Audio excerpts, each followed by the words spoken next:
Hello guys, આપણે last લેક્ચરમાં કલીલની બનાવટનો અભ્યાસ કરેલો હતો. એમાં કલીલ બનાવટની મેઇન બે પદ્ધતિ સંઘનન અને વિક્ષેપણ પદ્ધતિઓ વિશે આપણે અભ્યાસ કર્યો. હવે આપણે કલીલ બનાવી તો લીધા, પણ એ કલીલમાં કાંઈક અશુદ્ધિઓ હોય છે. તો એ અશુદ્ધિઓ શુદ્ધ કેમ કરવી? સાવ સિમ્પલ થિયરી છે, કાંઈ લાંબુ વિચારવાનું જ નથી, સહેલામાં સહેલી થિયરીઓ. તો કલીલનું તમે શુદ્ધિકરણ કેમ કરો? તો કલીલના શુદ્ધિકરણ માટે કલીલમાં પહેલાં તો અશુદ્ધિ કેવી હોય? એક દ્રાવ્ય પ્રકારની હોય કે જે તમે પાર્ચમેન્ટ પેપરથી આરામથી છૂટી પાડી શકો, અને બીજી વિદ્યુતીય અશુદ્ધિ હોય, એટલે કે અમુક વીજભારની અશુદ્ધિ હોય છે. તો આ અશુદ્ધિઓ આપણે કઈ રીતે દૂર કરી શકાય એના વિશે આજે વાત કરવાની છે. તો સૌથી પહેલા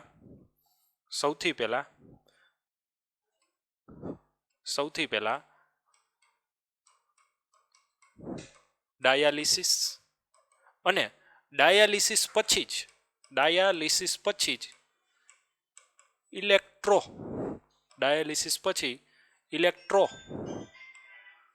ડાયાલિસિસ.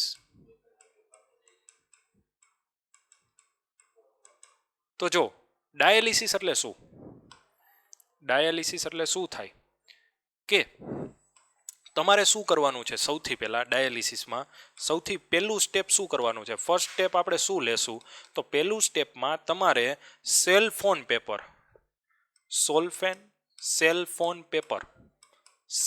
Paper, parchment paper.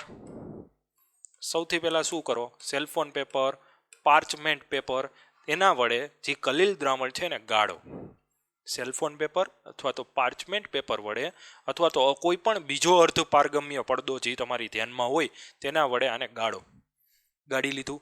ગાળશો એટલે આપણે શરૂઆતથી જ જ્યારે થોમસ ગ્રેહામની વાત કરી હતી ત્યારથી જ આપણે વાત કરી હતી કે ભાઈ એને શું કીધું કે ભાઈ આ કણો છે એ પાર્ચમેન્ટ પેપરમાંથી પસાર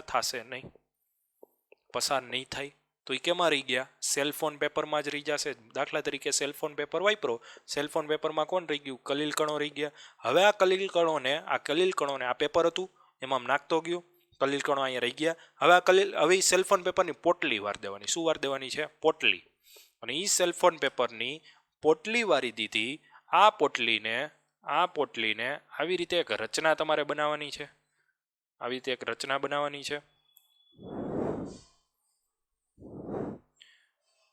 રચના બનાવો, જેમાં અહીંથી આપણે શું નાખશું? પાણી. સરખું સમજજો, સાવ સહેલું છે. અહીંથી આપણે પાણી નાખશું. આ પોટલી છે તમારી, આ પોટલીને મેં અહીંયા શું કરી દીધી? અહીંયા હૂક વડે ટીંગાડી દીધી છે, બરોબર છે? પોટલીને હૂક વડે ટીંગાડી દીધી. હવે અહીંથી શું પસાર કરો? તો હવે અહીંથી પાણી પસાર કરો. અહીંથી પાણી અંદર આવશે. અહીંથી પાણી શું આવશે? અંદર આવશે. અને અહીંથી પાણી શું નીકળશે? બહાર નીકળશે. આને સાદું ડાયાલિસિસ કહેવાય. ખાલી ડાયાલિસિસ, પાર/3. સાદું ડાયાલિસિસ આવું કંઈક હોય છે. આમાં અહીંયા કોથળીમાં આકૃતિમાં આવી રીતે દર્શાવેલું હોય છે ઘણી વખત. હવે શું થવાનું છે? ભાઈ પાણી અહીંથી જશે એટલે પોટલીની અંદરથી પસાર થશે. શું કામ? કારણ કે પોટલીની અંદર ઓનલી કોણ રોકાઈ રહેશે? તો પોટલી તો અર્ધપારગમ્ય પડદો છે, એ દ્રાવકને અંદર જવાઈ દેશે અને અંદરથી બહાર નીકળવાઈ દેશે. કારણ કે અર્ધપારગમ્ય છે, એના કણો પાણીની અંદર જવાઈ દેશે, પાણીના બહાર નીકળવાઈ દેશે. અહીંથી ફોર્સફુલી આમાંથી પાણી જશે અને બહાર નીકળી ક્યાં પહોંચશે? અહીંથી શું થશે? તમે જેવું ફોર્સફુલી પાણી પસાર કરશો એટલે પાણી અહીંથી શું થશે? અંદર જશે. અને અહીંથી શું નીકળશે? બહાર નીકળશે. અહીંથી બહાર નીકળતું જશે તમારું પાણી. હવે આ પાણી બહાર નીકળ્યું ત્યારે શું કરશે આ પાણી? તો આની અંદર હજી અશુદ્ધિઓ રહી ગઈ હતી. આની અંદર કલીલ કણો સાથે, વિક્ષેપિત કલા સાથે હજી અશુદ્ધિઓ રહી ગઈ હતી. આ અશુદ્ધિઓ પાણી સાથે સેલફોન પેપરમાંથી અહીંથી શું નીકળી જાય? બહાર નીકળી જાય. સમજાણી થિયરી ડાયાલિસિસમાં કે ભાઈ સૌથી પહેલાં શું કર્યું? પાર્ચમેન્ટ પેપર કે સેલફોન પેપર લીધું, એના જેવા અર્ધપારગમ્ય પડદા લીધા. એમાં શું ઠલવ્યું? વિક્ષેપિત માધ્યમ અને વિક્ષેપિત કલાનું મિશ્રણ, એટલે કે તમારો સોલ કલીલ ઠલવ્યું. કલીલ જેવું ઠલાવ્યું તો શું થયું? વિક્ષેપન માધ્યમ એમાંથી શું થઈ ગયું? પસાર થઈ ગયું. વિક્ષેપિત કલાના કણ હતા એ કેમાં રહી ગયા? સેલફોન પેપરમાં રહી ગયા. હવે જે વિક્ષેપિત કલાના કણ સેલફોન પેપરમાં રહ્યા છે એને તમે શું કરી દીધી? પોટલી વાર દીધી. અને વિક્ષેપિત કલાના કણો હારે હારે બીજી અશુદ્ધિ પણ હશે. પાણીમાં દ્રાવ્ય અને અદ્રાવ્ય બંને પ્રકારની અશુદ્ધિઓ હશે. આ જે સેલફોન પેપર જે તમે હવે પોટલી વારી દીધી એ પોટલીને મેં અહીં લટકાડી દીધી, બીજું કાંઈ નથી. અને લટકાડ્યા પછી મેં અહીંથી શું પસાર કર્યું? પાણી. લટકાડ્યા પછી મેં અહીંથી શું પસાર કર્યું? પાણી. લટકાડ્યા પછી મેં અહીંથી પાણી ફોર્સફુલી પસાર કર્યું. પાણી ફોર્સફુલી પસાર થયું તો આ ફોર્સફુલી પાણી પસાર કરતા એ કેમાંથી પસાર થયું? તો પોટલીમાંથી પસાર થશે અને અહીંથી શું નીકળશે? અહીંથી પાણી શું નીકળશે? બહાર નીકળશે. હવે શું થયું? તો આની અંદર જે આ હતા, આની અંદર જે આ કણો હતા, શેના કણો હતા? અશુદ્ધિના હજી અમુક કણો આમાં હતા. કેની વચ્ચે હતા? કલીલ કણો વચ્ચે. તો પાણી પોટલીમાં ગયું અને અહીંથી બહાર નીકળ્યું. એટલે અંદર કલીલ કણોને ધોઈને બહાર નીકળે છે પાણી. કલીલ કણો બહાર નહીં નીકળે, કારણ કે કલીલ કણો અર્ધપારગમ્ય પડદામાંથી પસાર નથી થઈ શકતા. ખાલી પાણી જ બહાર નીકળશે. પણ પાણી જ્યારે બહાર નીકળતું હોય ને ત્યારે એની સાથે કલીલ કણો કરતાં નાની સાઇઝવાળા જે અશુદ્ધિના કણો છે એને પણ સાથે બહાર લઈ આવશે અને અહીંથી શું નીકળી જશે? આમાંથી બહાર નીકળી પાણી સાથે ફોર્સથી વહીને બહાર નીકળશે. બરોબર છે? તો આ થઈ ગયું. આ શું થઈ ગયું? ડાયાલિસિસ. આ તમારું ડાયાલિસિસ અથવા તો પારસેલ્સલણ. હવે આપણે વાત કરી છે ઇલેક્ટ્રોડાયાલિસિસ. ઇલેક્ટ્રોડાયાલિસિસ એટલે શું?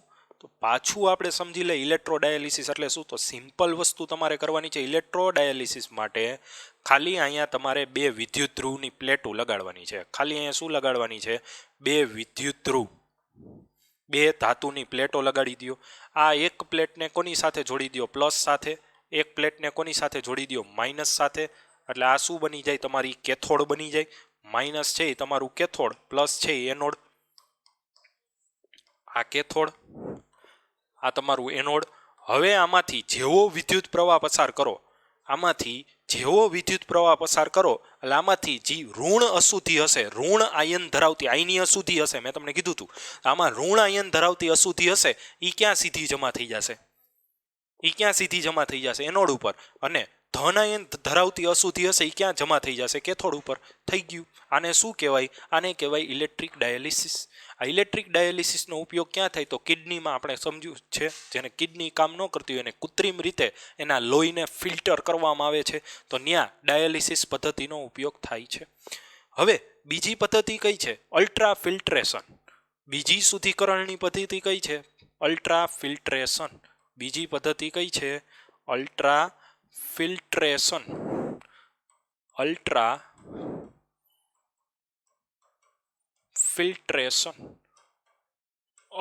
ફિલ્ટ્રેશન એટલે શું? કે સામાન્ય પાર્ચમેન્ટ પેપર રહ્યો તો એના કણોની સાઇઝમાંથી, સામાન્ય પાર્ચમેન્ટ પેપરમાંથી આવડા જે કલીલ કણો હોય છે એ શું થઈ જશે? સામાન્ય પાર્ચમેન્ટ પેપર એટલે શું? તો હકીકતે આવું હોય. જાઓ,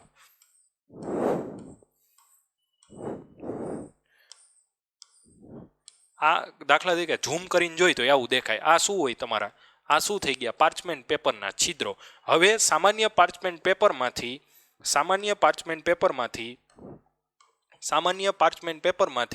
આ કલીલના કણો,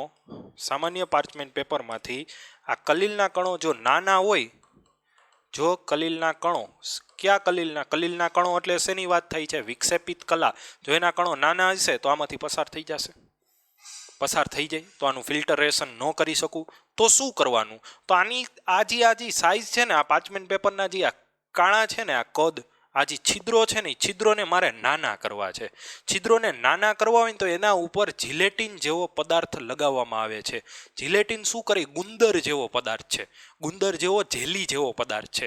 એના ઉપર લગાડો ને એટલે આ છિદ્રોને શું કરી દઈએ? નાના કરી દઈએ. અને છિદ્રોને નાના કરી દઈએ પછી હવે એનું ફિલ્ટ્રેશન કરો તો કલીલ કણો એમાંથી પસાર નહીં થાય. ઓનલી કોણ પસાર થશે? વિક્ષેપન માધ્યમ જ. બરોબર? તો આને શું કહેવાય? Ultra filtration. તો એ બે જોઈ લઈએ એકવાર. પેલું ઇલેક્ટ્રોડાયાલિસિસ અને કલીલનું શુદ્ધિકરણ. તો જુદી જુદી રીતે મેળવેલા સોલમાં અશુદ્ધિઓ હોય છે, જેમ કે વિદ્યુત વિભાજ્યની અશુદ્ધિ તથા બીજા દ્રાવ્ય પદાર્થો પણ અશુદ્ધિ તરીકે હોય. આ અશુદ્ધિ સોલને શું બનાવી શકે? અસ્થિર બનાવી શકે. તે અશુદ્ધિ કાઢવી પડે તો સૌથી પહેલાં શું કરવાનું? અર્ધપારગમ્ય પડદાનો ઉપયોગ કરી સોલમાંથી દ્રાવ્ય અશુદ્ધિઓ દૂર કરવાની પદ્ધતિને શું કહેવાય છે? પારશ્લેષણ અથવા તો ડાયાલિસિસ કહેવાય. એમાં કાંઈ ઇલેક્ટ્રિકનો કાંઈ ઉપયોગ એનોડ કેથોડનો નથી. ઓનલી શું કરવાનું છે? અર્ધપારગમ્ય પડદામાંથી સોલમાંથી શું કરવાનું? દ્રાવ્ય અશુદ્ધિઓ દૂર કરવાની છે. પછી parchment paper, butter paper, cellophane જેવા અર્ધપારગમ્ય પડદામાંથી સાચા દ્રાવણના કણો પસાર થાય, કલીલ કણો પસાર થતા નથી. તો હવે આ પોટલીવાળી પડદાની કોથળી બનાવી, પોટલીવાળી સોલ ભરવામાં આવે છે. આમાં તમારો કલીલ સોલ થઈ ગયો. આને આવી રીતે લટકાડી આમાંથી શું પસાર કરો? નિસ્યંદિત પાણી. અને અહીંયા શું રાખો? એનોડ અને કેથોડ. તો આમાંથી જે અશુદ્ધિઓ હશે, અશુદ્ધ સોલ હશે, તો એની અશુદ્ધિઓ ઋણ અશુદ્ધિઓ પ્લસ ઉપર, માઇનસ અશુદ્ધિઓ કેથોડ ઉપર. તાજા નિષેધિત પાણી ભરેલા પાત્રમાં ડૂબાયેલ કોથળીમાંથી વિદ્યુત વિભાજ્યના કણો બહાર આવી શકે, પરંતુ કલીલ કણો બહાર આવી શકતા નથી. નવું નિષેધિત પાણી ઉમેરતું જવાનું. અશુદ્ધિ પાણી સામેથી શું નીકળતું જાય? બહાર નીકળતું જાય. ઉપયુક્ત પદ્ધતિમાં જો કોથળીની બહાર બે વિદ્યુત ધ્રુવો રાખી વિદ્યુત પ્રવાહ પસાર કરવામાં આવે તો વિદ્યુત વિભાજ્યના ધન આયન અને ઋણ આયન વિરુદ્ધ વીજભાર ધરાવતા વિદ્યુત ધ્રુવો તરફ ઝડપથી આકર્ષાય. આને અશુદ્ધિ ઝડપથી દૂર થાય. તો આને શું કહેવાય? વિદ્યુત ડાયાલિસિસ, જેની આપણે વાત કરી. ઇલેક્ટ્રોડાયાલિસિસ. અલ્ટ્રા ફિલ્ટ્રેશન, એ પણ આપણે જોયું. કલીલ કણો સાદા ફિલ્ટર પેપરમાંથી સરળતાથી પસાર થઈ જાય. શું કામ? કારણ કે 1000 નેનોમીટર કરતાં વધુ હોય છે કલીલ કણો. એ જે સાદા ફિલ્ટર પેપરની જે સાઇઝ હોય, છિદ્રોની સાઇઝ 1000 નેનોમીટર કરતાં વધુ હોય તો પસાર થઈ જાય. તો સાદા ફિલ્ટર પેપરના છિદ્રોને નાના કરવા હોય તો જિલેટિનના દ્રાવણ વડે, બીજા કલીલ વડે, અથવા થઈ જાય નાના, પછી એને ફોર્માલ્ડિહાઇડમાં શું કરી નાખવાનું? ડુબાડીને કાઢી લેવાનું, સૂકવી દેવાનું, કડક બની જાય. એટલે ફિલ્ટર પેપર કેવો થઈ ગયો? અલ્ટ્રા ફિલ્ટર પેપર થઈ ગયું. અને પછી શું કરવાનું? આ પ્રકારના ફિલ્ટર પેપર કલીલ કણોને પોતાનામાંથી પસાર થવા દેતા નથી, પરંતુ સાચા કણો, એટલે કે એમાં જે દ્રાવ્ય હશે, જેનું કદ 1 નેનોમીટર કરતાં ઓછું હશે, એવા કણો એમાંથી શું થઈ જશે? પસાર થઈ જશે. જે દ્રાવ્ય અશુદ્ધિઓ હશે એમાંથી પસાર થઈ જશે અને તમને શું મળી જાય? શુદ્ધ કલીલ. આમાં બહુ ધીમે ધીમે થાય. શું કામ? કારણ કે કદ સાવ નાનું છે. કલીલ કણો પાછા છિદ્રોને અમુકને બંધ કરી દઈએ, એટલે ધીમે ધીમે થાય. તો આ પ્રક્રિયા સ્પીડમાં કરવી હોય તો એને આપણે વાત કરી દીધી. સ્પીડમાં કરવી હોય તો તમારે શું કરવાનું? દબાણ વધારવાનું. Ultra centrifugation. અલ્ટ્રા સેન્ટ્રીફ્યુગેશન એટલે શું? તો સેન્ટ્રીફ્યુગેટ મશીન આવે. એક શું આવે? સેન્ટ્રીફ્યુગેટ મશીન આવે. લેબોરેટરીમાં હોય. તમે ઓલા લોહીના રિપોર્ટ કરાવો છો ને, એની લેબોરેટરીમાં સેન્ટ્રીફ્યુગેટ મશીન, અથવા તો ઘણી જગ્યાએ કંઈક સાયન્સની લેબોરેટરીના વિડીયો કે પિક્ચરમાં હોય, એક મશીન આવે જેમાં કસનળી મૂકી દેવાની, અને કસનળી મૂક્યા પછી મશીન ચાલુ કરે ને એટલે ખૂબ જ સ્પીડમાં મશીન ફરે. ખૂબ જ સ્પીડમાં મશીન ફરે. ખૂબ જ સ્પીડમાં મશીન ફરે ને એટલે ભારે કણો, કેન્દ્રગામી બળને કારણે ભારે કણો, અથવા તો ગુરુત્વીય બળને કારણે ભારે કણો ક્યાં બેસી જાય? નીચે બેસી જાય.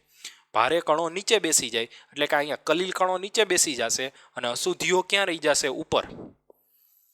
અલ્ટ્રા સેન્ટ્રીફ્યુગેશન પદ્ધતિમાં કલીલમય દ્રાવણને સખત કાટની નળીમાં લઈ અલ્ટ્રા સેન્ટ્રીફ્યુગેટ મશીનમાં શું કરવામાં આવે? મૂકવામાં આવે. અલ્ટ્રા સેન્ટ્રીફ્યુગેટ ચાલુ કરવાથી અંદરની નળી ખૂબ જ ઝડપથી ગોળ ગોળ ફરે. પરિણામે કલીલમય કણો ક્યાં બેસી જાય? નીચે. અને તળિયા ઉપર કેન્દ્રગામી બળને કારણે એકઠા થાય. અશુદ્ધિઓ ક્યાં રહીએ? તો ઉપર રહીએ. કલીલ કણો નીચે, અશુદ્ધિઓ ઉપર. તમે વિક્ષેપણ માધ્યમ, એમાં વિક્ષેપણ માધ્યમ એને દૂર કરી પાછું યોગ્ય વિક્ષેપણ માધ્યમ અને સ્થાયીકારક પદાર્થ ઉમેરી દો એટલે પાછો તમને સોલ મળી જાય. અને અલ્ટ્રા ફિલ્ટ્રેશન કેટલું હોય? તો 15000 કે તેથી વધુ આરપીએમ, એટલે કે પર મિનિટ કેટલા આવશે? 15000 વાર ફરી જાય. એટલી સ્પીડમાં ફરતું હોય. હવે આપણે વાત કરવાની છે કલીલના ગુણધર્મો.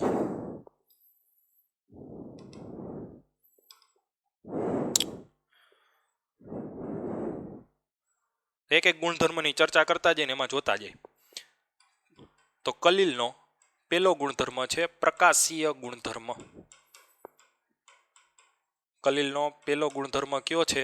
પ્રકાશીય ગુણધર્મ. પ્રકાશીય ગુણધર્મમાં શું કહેવા માગે છે કે જો તમે અહીંયા કેવું દ્રાવણ લ્યો? સાચા દ્રાવણો લ્યો. સાચા દ્રાવણો એટલે શું? H2O plus NaCl. H2O plus NaCl. અને અહીંથી તીવ્ર પ્રકાશનું કિરણ તમે પસાર કરો. અહીંથી શું પસાર કરો? તીવ્ર પ્રકાશનું કિરણ. તો આ તીવ્ર પ્રકાશનું કિરણ પ્રજ્વલિત થતું નથી, એટલે કે તમને અહીંયા પ્રકાશ દેખાતો નથી. પણ એની જગ્યાએ હું શું લઉં? કેવું દ્રાવણ લઉં? કલીલ દ્રાવણ લઉં. એની જગ્યાએ કલીલ દ્રાવણ લઉં. આમાં શું ભરેલું છે? આમાં શું ભરેલું છે? કલીલ દ્રાવણ.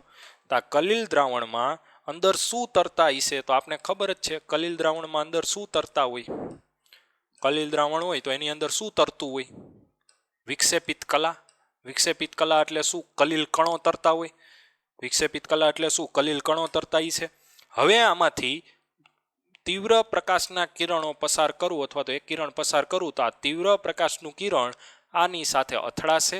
અથડાય એટલે શું થાય? અથડાય એટલે શું થાય? વિખેરણ થાય, પ્રકીર્ણન થાય.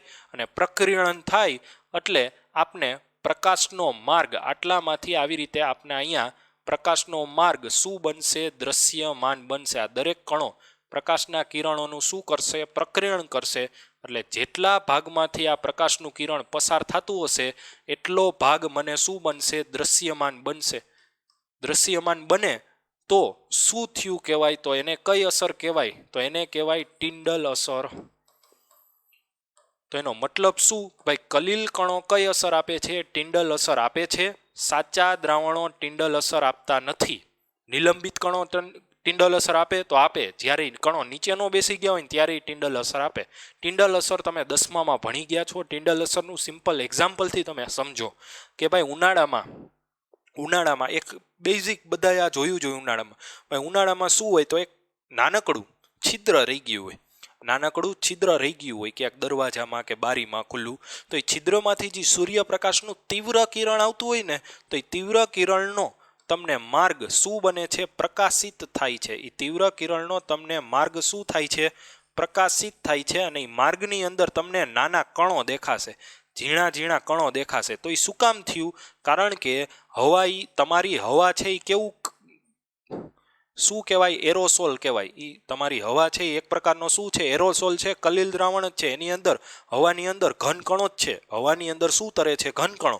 એ હવાની અંદર જે ઘન કણો છે એને આ પ્રકાશનું શું કર્યું?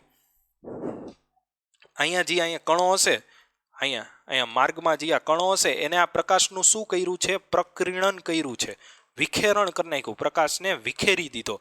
અને જેટલા ભાગમાં પ્રકાશ વિખેરાણો હોય એટલા ભાગમાં તમને પ્રકાશનો શેડો, જેને આપણે સામાન્ય ભાષામાં શેડો કહી, ભાઈ પ્રકાશનો શેડો અથવા તો પ્રકાશનો લીસોટો એ દ્રશ્યમાન બને. પ્રકાશનો તમે માર્ગ જોઈ શકો. તો એ જે તમે પ્રકાશનો માર્ગ જોઈ શકો છો એ માર્ગ જે દેખાય છે એને જ શું કહેવાય? માર્ગ દેખાવાની અસરને જ શું કહેવાય? ટિન્ડલ અસર કહેવાય છે. પ્રકાશનો માર્ગ દ્રશ્યમાન બનવાની જે અસર છે એને જ શું કહેવાય છે? ટિન્ડલ અસર. હજી નો સમજાણું હોય ટિન્ડલ અસર તો શિયાળામાં તમે રાતે બાઇક લઈને જતા હોય, 4 વ્હીલ લઈને જતા હોય તો એની હેડલાઇટ છે, હેડલાઇટ તો એનો લીસોટો તમને દેખાય છે. તો એ શું છે? ટિન્ડલ અસર. તો કલીલ દ્રાવણો એ ટિન્ડલ અસર આપે છે. શું કામ કલીલ દ્રાવણોમાં ટિન્ડલ અસર જોવા મળે છે? તો એનું રીઝન છે આવડા પ્રકાશના જે કિરણો હશે, તીવ્ર પ્રકાશનું કિરણ એ કોની સાથે અથડાશે? અંદરના રહેલા કલીલ કણો સાથે અથડાશે. કારણ કે એની સાઇઝ સાચા દ્રાવણોના કણો કરતાં કેવી છે? મોટી છે. એની સાથે અથડાય એટલે એનું શું થઈ જાય? વિખેરણ થાય બધી દિશામાં. અને વિખેરણ થવાને કારણે એ પ્રકાશનો માર્ગ દ્રશ્યમાન બને. એને ટિન્ડલ અસર કહેવાય. બીજું કાંઈ આમાં યાદ નથી રાખવાનું. ચાલો પાછું એકવાર જોઈ લઈ, વર્ડ ટુ વર્ડ જોઈ લઈ કે ટિન્ડલ નામના વૈજ્ઞાનિકે 1869માં જણાવ્યું કે પ્રકાશનું તીવ્ર કિરણ અંધારામાં મૂકેલા કલીલમય દ્રાવણમાંથી પસાર કરવામાં આવે તેનો માર્ગ શું થાય? પ્રજ્વલિત થાય. આ ઘટના ટિન્ડલ અસર કહેવાય. કલીલમય કણો વડે થતા પ્રકાશના કિરણોના પ્રકીર્ણનને લીધે થાય છે. અહીં પ્રજ્વલિત થયેલા માર્ગને શું કહેવાય? ટિન્ડલ શંકુ. આ ઇમ્પોર્ટન્ટ છે, MCQ માટે યાદ રાખજો. બંધ ઓરડાની છતમાં જો કાણું પડ્યું હોય અને તેમાંથી સૂર્યપ્રકાશ ઓરડામાં દાખલ થતો હોય તો આપણે ઓરડામાં ધૂળના રજકણો આ પ્રકાશનું પ્રકીર્ણન કરે છે. આ તમને ઉદાહરણ દીધું જ. આ ઉદાહરણ આપણે આપ્યું છે. સાચા દ્રાવણો ટિન્ડલ અસર દર્શાવતા નથી. યાદ રાખજો. શું કામ સાચા દ્રાવણો ટિન્ડલ અસર નથી દર્શાવતા? કારણ કે સાચા દ્રાવણોમાં જે દ્રાવ્યના કણો હોય એની સાઇઝ ખૂબ જ નાની હોય. ખૂબ જ નાની હોવાથી પ્રકાશનું પ્રકીર્ણન કરી શકતા નથી.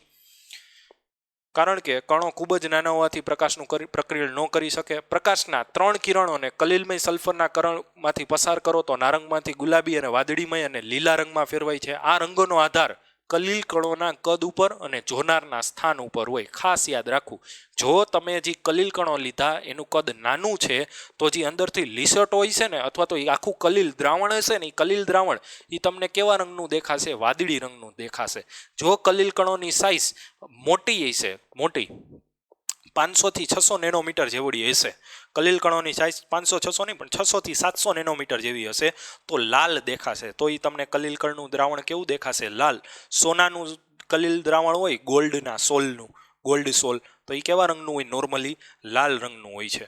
ટિન્ડલ અસરના અન્ય ઉદાહરણ: પૂંછડિયા તારાની પ્રકાશિત પૂંછડી ટિન્ડલ અસરને કારણે દેખાય, કારણ કે વિખેરણ થતું હોય આપણા સુધી પહોંચે ત્યારે. પ્રકાશના પ્રક્રિયાના કારણે આકાશ કેવા રંગનું દેખાય? ભૂરા રંગનું. આ તમે 10માં ભણી ગયા. ભાઈ ઉપર શું છે? તો ઉપર રજકણો છે, જે સૂર્યનો પ્રકાશ આવે છે એનું શું કરે છે? પ્રકીર્ણન. એ કણોની સાઇઝ કેવી છે? નાની છે. એ કણોની સાઇઝ નાની છે તો ઓછી તરંગ લંબાઈવાળા પ્રકાશનું પ્રકીર્ણન કરે.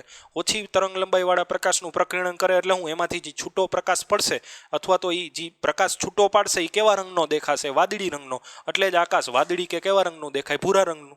જો કણોની સાઇઝ મોટી હોય તો એ કેવી તરંગ લંબાઈવાળા કણોનું પ્રકાશનું પ્રકીર્ણન કરે? તો ઊંચી તરંગ લંબાઈવાળા. 10માં આવી ગયું. ઊંચી તરંગ લંબાઈ એટલે કેવી? લાલ. એટલે જો કલીલ કણોની સાઇઝ મોટી એટલે હું 1 થી 1000માં જોયો ભાઈ, યાદ રાખજો. કલીલ કણોની સાઇઝ 1 થી 1000માં જોઈ, પણ એમાંય મોટી જ આવે ને. હું એમ કહું 1 ની 50 છે ને 1 ની 500 છે, તો 500 વાળું મોટું કહેવાય ને, 500-600 વાળું. તો 500-600 વાળા નેનોમીટર વાળા જે કણો છે એ કેવો પ્રકાશ પ્રકીર્ણન કરાવશે? તો એ મોટી તરંગ લંબાઈ વાળો, એટલે કે લાલ રંગનો પ્રકાશ પ્રકીર્ણન કરાવશે. પ્રોજેક્ટરની લાઇટનો શેડ. આપણે પિક્ચર જોવા ગયા હોય, ઘણી વખત પાછળ પિક્ચર જોતા હોય તો અહીંથી આમ પ્રોજેક્ટર હોય તો આમ ઉપર જોવો ને તો તમને ચોખ્ખું દેખાય કે ભાઈ પ્રોજેક્ટરનો શેડો ચોખ્ખો તમને દેખાતો હોય. શું કામ દેખાતું હોય? કારણ કે વચ્ચે કલીલ કણો એનું શું કરતા હોય છે? પ્રકીર્ણન કરતા હોય. વિસમાંગિતાનો ગુણધર્મ. વિસમાંગિતાનો ગુણધર્મ એટલે શું? ભાઈ વિસમાંગ છે તો એ વિસમાંગિતાનો જ ગુણધર્મ દર્શાવે ને, એમાં કાંઈ નવીનમાં નથી. એ દ્રાવણ કલીલ કેવું જ હોય? કલીલ કેવા હોય? વિસમાંગ. તો એમાં કયો ગુણધર્મ આવે? વિસમાંગિતાનો. બીજું કાંઈ નથી.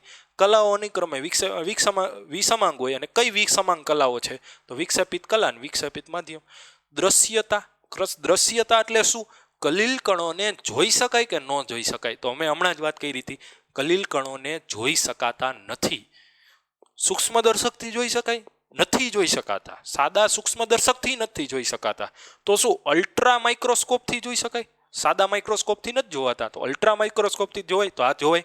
પણ એમાંય અલ્ટ્રા માઇક્રોસ્કોપથી જોવા માટે પ્રકીર્ણનની ઘટનાનો ઉપયોગ કરવામાં આવે છે. દ્રશ્યતા. કલીલના કણોને નરી આંખે અથવા સૂક્ષ્મ યંત્રની મદદથી જોઈ શકાતા નથી. તેમ છતાં પ્રકીર્ણનને પ્રકાશની ચમકતા ઘટા બિંદુ કે અંધારામાં માઇક્રોસ્કોપથી જોઈ શકાય. કઈ રીતે? તો જ્યારે તમે પ્રકીર્ણન કરાવો, જ્યારે એના ઉપર એક લીસોટો કરાવો,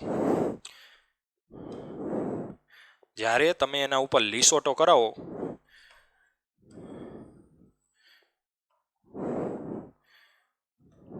આ તમારો કલીલ કણ થયો, બરોબર? હરખું સમજજો. આ તમારો કલીલ કણ, આ તમારો પ્રકાશ આની સાથે અથડાણો, આની સાથે અથડાઈ છે. એનું શું થયું? બધી દિશામાં પ્રકીર્ણન થયું. એટલે આટલો ભાગ કેવો દેખાય? આટલો ભાગ કેવો દેખાય? ચમકતો દેખાય. તો અહીંયા સૂક્ષ્મદર્શક અલ્ટ્રા માઇક્રોસ્કોપ ગોઠવી મારે આ બિંદુનું શું કરવાનું છે? આ ચમકતા ભાગનું શું કરવાનું છે? નિરીક્ષણ કરવાનું છે. અને ચમકતો ભાગ એ જ શું હોય છે? ચમકતું બિંદુ એ જ તમારું શું હોય છે? કલીલ કણ.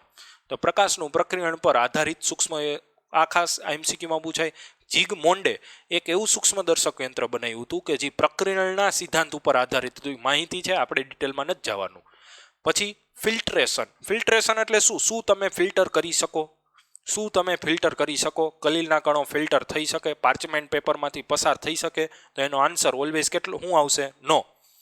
કલીલ કણ સામાન્ય ફિલ્ટર પેપરમાંથી પસાર થઈ શકે, પણ પાર્ચમેન્ટ અને બીજા સૂક્ષ્મ સ્તર ધરાવતા પેપરમાંથી પસાર થઈ શકે નહીં. સાદા ફિલ્ટર પેપરમાંથી પસાર થાય, એટલે કે કોટનનું કપડું છે, જે ઘરે ગાળણું હોય છે, એમાંથી પસાર થાય, પણ પાર્ચમેન્ટ પેપરમાંથી થાય નહીં. પુષ્ઠતાણ અને સ્નિગ્ધતા. પુષ્ઠતાણ એટલે શું? આપણે આ જ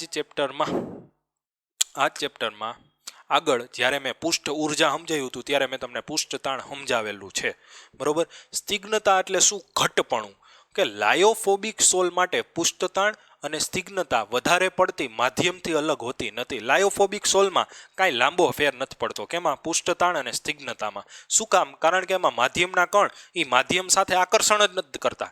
માધ્યમના કણોનું માધ્યમ સાથે કાંઈ આકર્ષણ નથી હોતું. માધ્યમના કણોનું માધ્યમ સાથે કાંઈ આકર્ષણ ન હોય તો શું થાય? તો બે એકબીજા ઉપર કાંઈ અસર જ ન કરે. એટલે માધ્યમની જે સ્નિગ્ધતા અને પુષ્ટતાણ હોય એનું ઈ રહે, કાંઈ ઝાઝો ફેર પડે નહીં. પણ જ્યારે લાયોફિલિકની વાત કરો, લાયોફિલિક એટલે શું? આકર્ષણ ધરાવે, જેમાં વિક્ષેપિત કલા અને વિક્ષેપણ માધ્યમના કણો વચ્ચે આકર્ષણ છે. વિક્ષેપિત કલા અને વિક્ષેપણ માધ્યમના કણો વચ્ચે આકર્ષણ છે.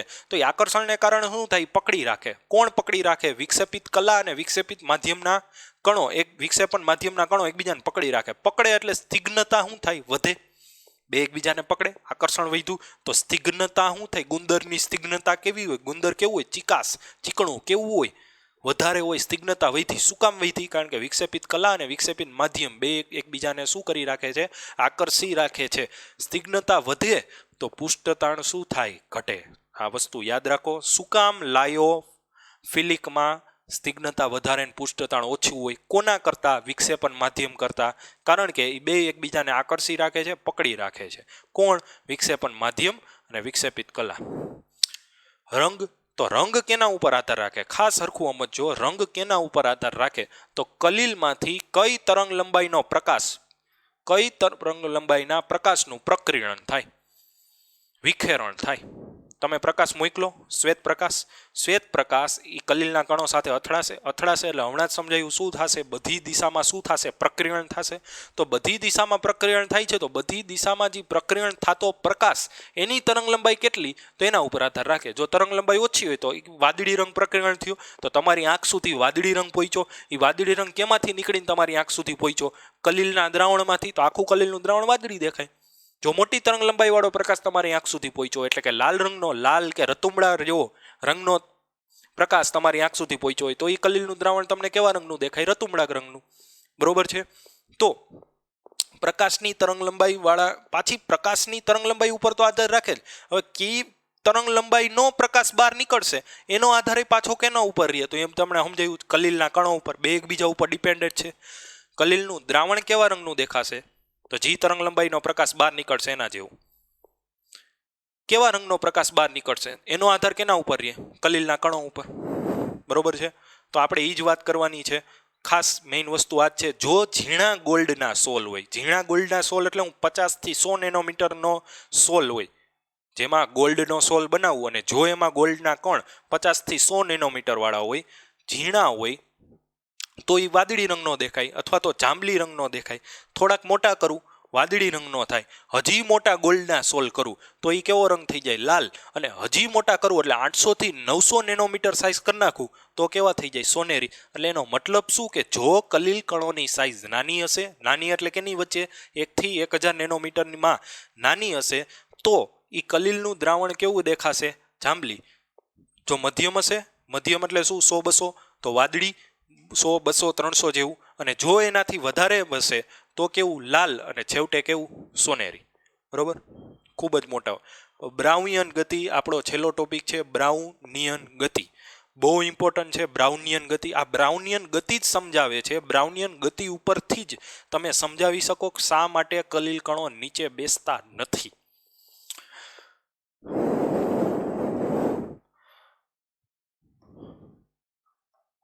તો બ્રાઉનિયન ગતિ શું છે તમારી? તો રોબર્ટ બ્રાઉન નામના વૈજ્ઞાનિકે, કોને? Robert brown. રોબર્ટ બ્રાઉન નામના વૈજ્ઞાનિકે શું જોયું? કે એને પાણી લીધું, એને પાણીનું બાઉલ લીધું, એ પાણીના બાઉલમાં પરાગરજ નાખી. પરાગરજ સાવ નાની હોય, સાવ હલકી હોય. તો પરાગરજ પાણીમાં જે જગ્યાએ નાખીને એ જગ્યાએ સ્થિર નહોતી રહેતી. શું રહેતી હતી? ઝીગઝેગ આકારમાં શું કરતી હતી? ફરતી રહેતી હતી. તો એનો મિનિંગ શું થયો? તો એનો મિનિંગ એવો થયો કે જે પાણીના કણો અંદર હતા ને, પાણીના કણો સ્થિર નહોતા. એ પાણીના કણો ઝિગઝેગ આકારમાં શું કરતા હતા? એ પાણીના કણો ઝિગઝેગ આકારમાં શું કરતા હતા? ગતિ કરતા હતા. પાણીના કણો ઝિગઝેગ આકારમાં શું કરતા હતા? ગતિ એની સતત ચાલુ હતી. પાણીના કણોની ઝિગઝેગ આકારની ગતિ સતત ચાલુ હતી. તો આપણે આના ઉપરથી બ્રાઉનિયન ગતિનો આપણો સિદ્ધાંત શું છે? તો બ્રાઉનિયન ગતિનો આપણો સિદ્ધાંત શું કહે? કે આમાં શેના કણો હાજર હશે? તો આમાં શેના કણો હાજર હશે? બે કણો હાજર હશે. એક શેના? વિક્ષેપિત કલા અને એક વિક્ષેપિત માધ્યમ. આપણે કયો છે એનાથી કાંઈ મતલબ નથી. તો આ વિક્ષેપિત કલા અને વિક્ષેપિત માધ્યમના કણો સતત એકબીજા સાથે શું થતા હશે? અથડાતા હશે. સતત એકબીજા સાથે અથડાઈને એટલે શું થાય? તો આને ધક્કો મારે, આને ધક્કો મારે, આ કણ પાછો બીજા સાથે આની સાથે અથડાય, આ ત્રીજા સાથે નીચે અથડાય, પાછો એક કણ હોય એની સાથે અથડાય, એકબીજા સાથે સતત અથડામણો ચાલુ જ હોય. કોની વચ્ચે? વિક્ષેપિત કલા અને વિક્ષેપણ માધ્યમ વચ્ચે સતત અથડામણો ચાલુ હોય ને એટલે શું કરે? વિક્ષેપિત માધ્યમના કણો, વિક્ષેપણ માધ્યમના કણો વિક્ષેપિત કલાના કણોને પાણીમાં તરતા રાખે. હરખું સમજો. સતત અથડામણોના કારણે વિક્ષેપિત માધ્યમના કણો વિક્ષેપિત કલાના કણો ઉપર બળ લગાડે છે. અથડાય એટલે કોલાઇઝન થાય, બળ લાગે એટલે વિક્ષેપિત કલાના કણો સતત વિક્ષેપણ માધ્યમમાં તરતા રહીએ, નીચે નથી બેસી જતા. પણ જો તમે વિક્ષેપિત કલાના કણોનું કદ મોટું થતા જાઓ, વિક્ષેપિત કલાના કણોનું કદ મોટું થતું જાય, એમાં ગતિ કેવી પડતી જાય? ધીમી પડતી જાય. ધીમી પડતી જાય ને એટલે એનો મતલબ અથડામણો હવે ઓછી થાય છે.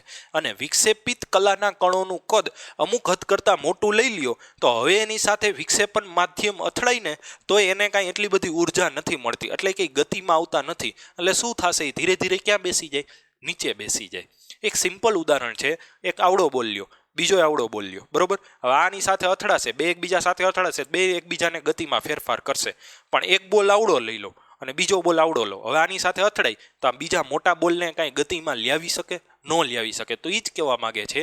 એટલે જ વિક્ષેપિત કલાના કણોનું કદ બહુ વિશાળ થઈ જાય પછી એની સાથે વિક્ષેપણ માધ્યમના કણો અથડાય તો વિક્ષેપિત કલાના કણોને ગતિમાં લાવી નથી શકતા. ગતિમાં ન લાવી શકે એટલે એ ક્યાં બેસવા માંડે? ધીરે ધીરે નીચે.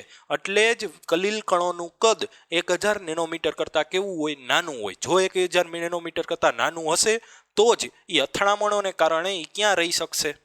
ક્યાં રહી શકે? દ્રાવણમાં તરી શકે, નીચે બેસશે નહીં. તો એ જોઈ લઈ બ્રાઉનિયન ગતિ. રોબર્ટ બ્રાઉન નામના વનસ્પતિ શાસ્ત્રીએ ઈસવીસન, આ ખાસ યાદ રાખો, વનસ્પતિ શાસ્ત્રી હતો. એટલે જ આપણે પરાગરજની વાત કરી હતી. એને શું કર્યું હતું કે ભાઈ તે સ્થિર નહોતી રહેતી. પરાગરજ પુષ્પની પરાગરજને પાણી નાખી સ્થિર નહોતી રહેતી, એ અવિરતપણે અસ્વ્યસ્ત રીતે ઘૂમા કરે છે. આ ઘટના કલીલ કણો માટે નોંધાણી. જ્યારે કલીલમય કણોને અલ્ટ્રા માઇક્રોસ્કોપ જેવા સાધન વડે જોવામાં આવ્યા ત્યારે તે સતત વાંકાચૂકી ઝીગઝેગ ગતિ કરતા જણાય છે. આ વાંકાચૂકી ગતિને શું નામ અપાણું છે? બ્રાઉનિયન ગતિ. આ ગતિ ઉદ્ભવવાનું કારણ એ છે કે વિક્ષેપણ માધ્યમના અણુઓ, ખાસ સમજો, વિક્ષેપણ માધ્યમના અણુઓ કલીલમય કણો એટલે શું? વિક્ષેપિત કલાના કણો એની સાથે શું સતત અસમાન રીતે અથડામણ અનુભવે છે. જેથી આ કણો એટલે કોણ? વિક્ષેપિત કલાના કણો સતત શું કર્યા રાખે છે? વાંકાચૂકી ગતિ કર્યા રાખે છે, સ્થિર થઈને નીચે નથી બેસી જતા. જો કલીલમય કણોના કદમાં વધારો થાય તો આ અસર સરેરાશ બની જાય. સરેરાશ બની જાય એટલે શું? ગતિ ધીમી થઈ જાય. કોની? કલીલ કણોની ગતિ ધીમી થઈ જાય. અને છેવટે જ્યારે વિક્ષેપિત કણા એટલા મોટા થઈ જાય, વિક્ષેપિત કણો એટલા મોટા થઈ જાય કે માધ્યમના કણોના પરિમાણ નાના પડવા એને ધક્કો ન મારી શકે. મેં તમને હમણાં જ કીધું, મોટા બોલ આરે નાનો બોલ ખસડે તો મોટો બોલ હલે નહીં, મોટો બોલને ધક્કો ન મારી શકે તો એ ક્યાં બેસી જાય? માધ્યમમાં, દ્રાવણમાં ક્યાં બેસી જશે? નીચે. એટલે જ બ્રાઉનિયન ગતિ જોઈ શકાતી હતી. આ ગુણધર્મના આધારે બે પરિણામ મળે. ગતિવાતના આધારે અભિસરણા મળે છે કે અણુઓ અવિરતપણે ગતિમાં હોય. આના આધારે પહેલું પરિણામ શું મળ્યું? કલીલ કણો અંદર સ્થિર હોતા નથી, અને સ્થિર હોય જ નહીં. સ્થિર હોય તો નીચે બેસી જાય. બીજું, કલીલ કણો પર લાગતા ગુરુત્વાકર્ષણ બળનો સામનો કરે છે અને તેથી કલીલ કણો નીચે બેસીને કલીલને અસ્થિર થવા દેતા નથી. જેથી કલીલમય સોલ શું આવે છે? સ્થાયીતા અનુભવે છે. કલીલમય સોલ શું કામ સ્થાયીતા અનુભવે છે? તો એનું રીઝન જ આમાં સમજાવ્યું છે કે કલીલમય સોલ સ્થાયી શું કામ છે? શા માટે નીચે નથી બેસી શકતા? એકબીજા સાથે અથડામણ અનુભવે છે. આ કેની વાત છે? ચાર્જવાળાની વાત નથી થતી, સાદાની વાત છે. સાદા ગુંદર ને એ બધા સાદા કલીલ તો સ્થાયી જ છે ને. શું કામ સ્થાયી છે? કારણ કે વિક્ષેપણ માધ્યમના કણો વિક્ષેપિત કલાના કણો સાથે સતત અથડાય એટલે એને ગતિમાં રાખે એટલે નીચે ન બેસે. જો વિક્ષેપિત કલાના કણો અમુક સાઇઝ કરતાં મોટા, એટલે કે 1000 નેનોમીટર કરતાં મોટા હોય તો વિક્ષેપણ માધ્યમના કણો એને ગતિમાં ન રાખી શકે. નીચે બેસી જાય તો એ કલીલ અસ્થિર થઈ ગયો. અસ્થિર એટલે શું? એ કલીલ દ્રાવણ નથી, હવે કેમાં ફરી ગયું? નિલંબિત દ્રાવણમાં. ઓકે, તો નેક્સ્ટ ટાઈમ આપણે કલીલ ઉપર મેં તમને કીધું તું દરેક કલીલ વીજભાર ધરાવે, તો શું કામ દરેક કલીલ વીજભાર ધરાવે છે એના ઉપર નેક્સ્ટ ટાઈમ આપણે ચર્ચા કરવાની છે. Okay, thank you.